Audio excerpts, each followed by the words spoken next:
Perhatikan, pintu ini memiliki banyak kunci dan gagangnya tiba-tiba bergerak. Tak hanya itu, saat wanita kribo ini sedang menelpon, tiba-tiba ia melihat sesuatu yang aneh di lantai kamarnya. Ada bekas jejak kaki yang tiba-tiba muncul padahal ia hanya sendirian di ruangan ini. Hingga tiba-tiba listrik pun mati dan jejak kaki itu perlahan-lahan menghilang. Entah apa yang terjadi, tapi suasana mendadak hening karena sinyal handphone pun ikut hilang pula. Selesai sudah. Tampaknya ada hal buruk yang akan terjadi di sini. Benar saja, wanita ini mendengar suara samar-samar dari arah ruangan belakang. Dengan gugupnya ia memanggil siapapun yang berada di sana karena mungkin ada hewan kecil yang lewat. Tapi tak ada apa-apa di sana dan wanita ini malah melihat seekor kupu-kupu di lorong sebelahnya. Saat ia menoleh lagi, terlihatlah ada sebuah kotak misterius yang padahal tadi tak ada di sana. Alangkah mengejutkannya, kotak itu tiba-tiba bergerak dan terdengarlah suara jeritan dari sang wanita. Sebenarnya apa yang sedang terjadi dan kotak apakah yang ia lihat tadi? Perkenalkan, semua kisah ini bermula di sebuah kota di Amerika. Wanita cantik ini baru saja pindah dari kota lain dan merantau ke sini untuk mencari pekerjaan.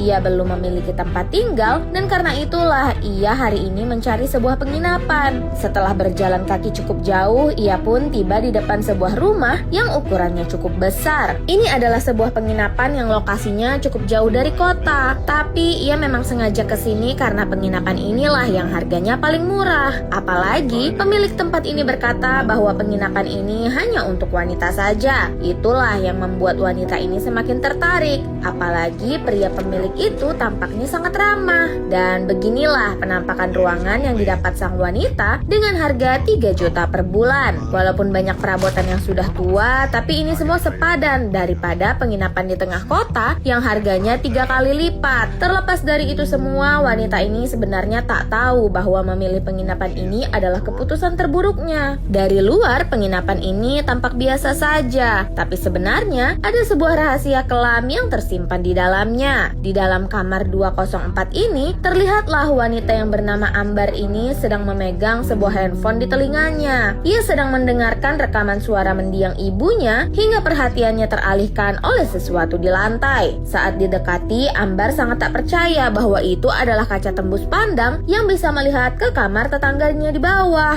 Meskipun itu sangat aneh, tapi ia tak memikirkannya karena ia merantau ke kota ini adalah untuk mencari uang. Semenjak sang ibu meninggal, Ambar selalu teringat hal terakhir yang diucapkan sang ibu. Ia harus menjadi wanita yang tangguh walaupun tak ada orang yang akan menolongnya. Kalimat itulah yang membuat Ambar menjadi kuat terlepas dengan kehidupan keras di ibu kota. Hingga di hari inilah awal mula keanehan penginapan ini mulai terjadi. Saat Ambar baru pulang dari tempat kerja, ia tiba-tiba mendengar suara gaduh dari salah satu kamar. Awalnya, Ambar tak berpikir macam-macam karena mungkin itu berasal dari salah satu penghuni yang sedang melakukan sesuatu. Tapi, suara itu semakin keras dan Ambar cukup khawatir jika penghuni itu butuh bantuan. Namun betapa anehnya, kamar di depannya ternyata digembok yang berarti tak ada orang di dalamnya. Tak hanya itu, ia juga melihat sesuatu di bawah pintu yang ternyata ada sebuah cakaran. Sebenarnya rahasia apa yang harus diungkap di penginapan ini? Kita saksikan di part 2.